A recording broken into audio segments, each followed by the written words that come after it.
क्या आपको पता है कि एक आदमी ने सिर्फ अपने दिमाग की शक्ति से 500 से ज्यादा अमीर लोगों के राज जानकर एक ऐसी किताब लिखी जो आज तक 10 करोड़ से ज्यादा बार बिकी है? लेकिन इस किताब के पीछे जो असली कहानी है वो आपको हैरान कर देगी। नेपोलियन हिल की थिंक एंड ग्रो रिच सिर्फ एक किताब नहीं है, ये एक ऐसा खजाना है जिसमें दुनिया के सबसे अमीर और सफल लोगों के 20 साल के रिसर्च का नतीजा छुपा हुआ है। आज मैं आपको इस किताब के 13 प्रिंसिपल्स बताऊंगा जो आपकी जिंदगी हमेशा के लिए बदल देंगे। लेकिन पहले आपको जानना जरूरी है कि ये किताब कैसे बनी और क्यों इसके राज इतने पावरफुल हैं। दोस्तों, आज के टाइम में हर कोई अमीर बनना चाहता है, लेकिन 95% लोग अपनी पूरी जिंदगी गरीबी में ही निकाल देते हैं। क्यों? क्योंकि उनको पता ही नहीं होता कि अमीर लोग कैसे सोचते हैं, कैसे काम करते हैं और कैसे डिसीजंस लेते हैं। नेपोलियन हिल भी एक गरीब परिवार से था। उसके पिता की डेथ के बाद फैमिली में बहुत स्ट्रगल था। लेकिन जब एंड्रू कार्नेगी ने उसको एक चैलेंज दिया तो उसकी जिंदगी बदल गई। कार्नेगी ने हिल से कहा, क्या तुम 20 साल तक अमेरिका के सबसे सक्सेसफुल लोगों से मिलकर सक्सेस के रूल्स पता कर सकते हो? लेकिन एक शर्त है, मैं तुमको इसके लिए एक भी पैसा नहीं दूंगा। हिल ने हाँ कहा और इस तरह शुरू हुई एक ऐसी जर्नी जिसने पूरी दुनिया को अमीर बनने के तरीके सिखाए। डिजायर, इच्छा की शक्ति। हिल का कहना है कि अमीर बनने के लिए सबसे पहले आपके अंदर बर्निंग डिजायर होनी चाहिए। ये कोई नॉर्मल विश नहीं है, ये एक ऐसी तड़प है जो आपको दिन रात बेचैन रखती है। यहाँ एक क्रेजी स्टोरी है। बार्न्स नाम का एक आदमी एडिसन के पास गया जॉब के लिए। एडिसन ने उसको देखा और सोचा कि ये तो बिल्कुल ऑर्डिनरी लगता है, लेकिन बार्न्स की आईज में कुछ अलग था। एडिसन बाद में कहते थे, मैंने उसकी आंखों में ऐसी बर्निंग डिजायर देखी जैसे कोई भूखा शेर अपने शिकार को देखता है। एडिसन ने उसको स्वीपर की जॉब दी, लेकिन बार्न्स हर दिन ऑफिस में आकर मशीन्स को स्टडी करता था, इंजीनियर्स से सवाल पूछता था। 5 साल बाद जब एडिसन ने डिक्टेटिंग मशीन बनाई तो बार्न्स बन गया उसका चीफ सेल्स पर्सन, सिर्फ डिजायर की वजह से। आपको भी ऐसी डिजायर डेवलप करनी होगी। आप एग्जैक्टली डिसाइड करिए कि आप कितने पैसे चाहते हैं, कब तक चाहते हैं और उसके बदले में क्या देने को तैयार हैं। इसको पेपर पर लिख कर रोज पढ़िए, ये आपके सबकॉन्शियस माइंड में बैठ जाएगा।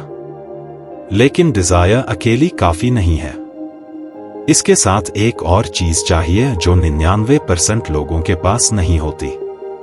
वो क्या है? आगे जानिए। दूसरा प्रिंसिपल है फेथ, मतलब अटूट विश्वास। डिजायर के बाद आता है फेथ। ये सिर्फ पॉजिटिव थिंकिंग नहीं है, ये एक कंप्लीट कन्विक्शन है कि आप जो चाहते हैं वो आप पा सकते हैं। फेथ को समझने के लिए एक पावरफुल मेटाफोर है। इमेजिन करिए कि आपका माइंड एक रेडियो स्टेशन है। आप जिस फ्रीक्वेंसी पर अपना माइंड ट्यून करते हैं, यूनिवर्स से वही सिग्नल्स आते हैं। अगर आप डाउट और फियर की फ्रीक्वेंसी पर ट्यून हैं, तो आपको फेलियर्स मिलेंगी। अगर आप सक्सेस और अबंडेंस की फ्रीक्वेंसी पर ट्यून हैं, तो अपॉर्चुनिटीज आएंगी। फेथ आपका ट्यूनिंग मैकेनिज्म है। हेनरी फोर्ड का केस स्टडी बहुत इंटरेस्टिंग है। जब फोर्ड ने V8 इंजन बनाने का डिसाइड किया, तो उसके सारे इंजीनियर्स ने कहा कि ये इम्पॉसिबल है। लेकिन फोर्ड का फेथ इतना स्ट्रांग था कि उसने इंजीनियर्स को कहा, मुझे नहीं पता कि ये कैसे होगा, लेकिन तुम लोग इसको बनाओ। उसके फेथ की वजह से इंजीनियर्स ने ये इम्पॉसिबल काम कर दिखाया। फेथ डेवलप करने के लिए आप ऑटो सजेशन का यूज करिए। अपने गोल्स को पॉजिटिव स्टेटमेंट्स में कन्वर्ट करके रोज रिपीट करिए। जैसे, मैं सक्सेसफुल हूं, मैं वेल्दी हूं, मैं अपने गोल्स अचीव कर रहा हूं। अब आपके पास डिजायर है, फेथ भी है। लेकिन एक सीक्रेट टेक्निक है जो इन दोनों को टर्बोचार्ज कर देती है, लेकिन उसको सिर्फ 5% लोग ही प्रॉपर्ली यूज करते हैं। तीसरा प्रिंसिपल है ऑटो सजेशन, मतलब अपने मन से बात करना। यह बहुत पावरफुल टेक्निक है जिसको बहुत कम लोग प्रॉपर्ली यूज करते हैं। ऑटो सजेशन का मतलब है कि आप कॉन्शियसली अपने सबकॉन्शियस माइंड को इंस्ट्रक्शंस देते हैं। हिल बताते हैं कि आपका सबकॉन्शियस माइंड 24/7 काम करता है। यह सब कुछ रिकॉर्ड करता रहता है, आपके थॉट्स, फीलिंग्स, बिलीफ्स। अगर आप इसको राइट डायरेक्शन में प्रोग्राम कर दें तो ये आपके लिए अपॉर्चुनिटीज क्रिएट करेगा। यहां मैं आपको अपना एक्सपीरियंस बताता हूं। जब मैंने पहली बार ये टेक्निक ट्राई की थी तो मुझे लगा कि ये सब बकवास है। मैं अपने बाथरूम के मिरर के सामने खड़े होकर कहता था, मैं सक्सेसफुल हूं, मैं वेल्दी हूं। अंदर से मैं सोच रहा था कि मैं कितना पागल लग रहा हूं। लेकिन फिर भी मैंने कंटिन्यू किया क्योंकि हिल ने कहा था कि इमोशन के साथ करना है। 3 महीने बाद मुझे एक अपॉर्चुनिटी मिली जिसकी वजह से मेरी इनकम डबल हो गई। लेकिन हो सकता है ये कोई कोइंसिडेंस हो, लेकिन मैं आज भी ये टेक्निक यूज करता हूं। प्रोसेस बहुत सिंपल है। आपको अपनी डिजायर्स को क्लियर स्टेटमेंट्स में लिखना है और उन्हें इमोशन के साथ डेली रिपीट करना है। सिर्फ वर्ड्स काम नहीं करेंगे, आपको फीलिंग भी ऐड करनी होगी। ऑटो सजेशन पावरफुल है, लेकिन अगर आपके पास स्पेशलाइज्ड नॉलेज नहीं है तो आप कहीं नहीं पहुंचेंगे। अब देखिए कि कार्नेगी ने कैसे बिना टेक्निकल नॉलेज के स्टील एम्पायर बनाया। चौथा प्रिंसिपल है स्पेशलाइज्ड नॉलेज, मतलब विशेष ज्ञान। हिल का ऑब्जर्वेशन बहुत इंटरेस्टिंग है। वो कहते हैं कि जनरल नॉलेज से कोई फायदा नहीं होता, सिर्फ स्पेशलाइज्ड नॉलेज से पैसा बनता है। एंड्रू कार्नेगी खुद कोई टेक्निकल एक्सपर्ट नहीं था, उसको स्टील बनाना नहीं आता था, लेकिन उसने अपने अराउंड ऐसे एक्सपर्ट्स गैदर किए जो स्टील इंडस्ट्री के हर एस्पेक्ट में मास्टर्स थे। कार्नेगी की जीनियस ये थी कि उसको पता था कि कौन सा नॉलेज जरूरी है और कहां से ये नॉलेज मिल सकती है।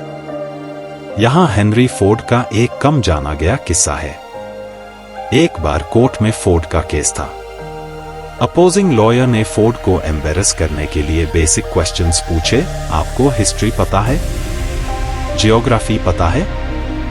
मैथमेटिक्स पता है? फोर्ड हर बार कहता था, नहीं पता।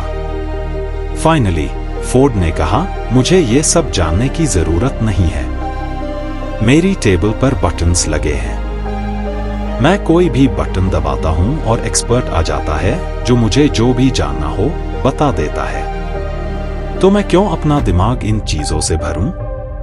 कोर्ट में सब चुप हो गए। आज के टाइम में स्पेशलाइज्ड नॉलेज और भी इंपॉर्टेंट हो गई है। Digital marketing, coding, content creation, financial planning, जिस भी फील्ड में आप एक्सपर्ट बन जाएं, वहां आपको अपॉर्चुनिटीज मिलेंगी। नॉलेज तो मिल गई, लेकिन अब सवाल यह है कि इस नॉलेज को कैसे यूज करें। यहां आती है इमेजिनेशन की पावर, जिसके बारे में अगले प्रिंसिपल में जानेंगे। छठा प्रिंसिपल है ऑर्गेनाइज्ड प्लानिंग। हिल बताते हैं कि डिजायर और फेथ के बाद सबसे इंपॉर्टेंट स्टेप है ऑर्गेनाइज्ड प्लानिंग। बिना प्रॉपर प्लान के आपकी सारी एनर्जी वेस्ट हो जाएगी। प्लानिंग के लिए आपको मास्टरमाइंड ग्रुप बनाना होगा। ये उन लोगों का ग्रुप होता है जो आपके गोल्स में हेल्प कर सकते हैं। यहां एक अमेजिंग स्टोरी है जो हिस्ट्री बुक्स में नहीं मिलती। जब राइट ब्रदर्स ने एयरप्लेन बनाने का डिसाइड किया तो उनके पास कोई इंजीनियरिंग डिग्री नहीं था, वो सिर्फ बाइसिकल मैकेनिक्स थे। लेकिन उन्होंने एक सीक्रेट मास्टरमाइंड ग्रुप बनाया था। इसमें शामिल था एक जर्मन ग्लाइडिंग एक्सपर्ट ऑटो लिलियंथल, जो लेटर्स के थ्रू एडवाइस देता था, फ्रेंच एविएशन पायोनियर ऑक्टेव चानोते और लोकल इंजीनियर चार्ली टेलर। इन लोगों ने अलग अलग एक्सपर्टीज कंट्रीब्यूट की। राइट ब्रदर्स का कंट्रीब्यूशन था ऑर्गेनाइज्ड प्लानिंग और एग्जीक्यूशन। इसी प्लानिंग की वजह से वो ऑर्वेल राइट से पहले फ्लाई कर गए। आपका प्लान डिटेल्ड होना चाहिए। क्या अचीव करना है, कब तक करना है, कैसे करना है, सब क्लियर होना चाहिए। लेकिन साथ में प्लान फ्लेक्सिबल भी होना चाहिए। प्लान तो बन गया, लेकिन एग्जीक्यूशन के टाइम पर सबसे बड़ी प्रॉब्लम आती है डिसीजंस लेने में डिले। अब अगले पार्ट में जानिए कि सक्सेसफुल लोग कैसे लाइटनिंग फास्ट डिसीजंस लेते हैं। सेकंड पार्ट देखने के लिए चैनल को सब्सक्राइब कर ले।